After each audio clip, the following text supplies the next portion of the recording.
আকাশের চাঁদের দিকে তাকায়, আবার আকাশের চাঁদের দিকে তাকায়, রহমতের রাসূলের দিকে তাকায়।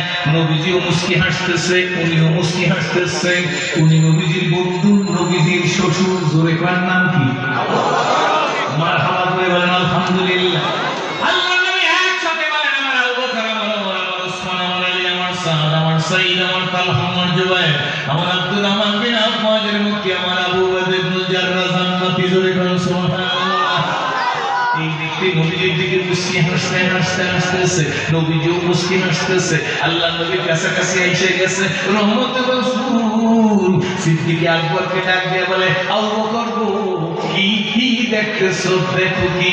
আবু বকর সিদ্দিক মুস্কি হাসতে বলে, নবীজি গো, আকাশের চাঁদ দেখতেছি আর জমিনের চাঁদ দেখতেছি। দিল কান্দে রে, মন কান্দে রে, কোথায় গেলে পাবো তোমাকে? হায় মোহাম্মদ কামলেওয়ালা।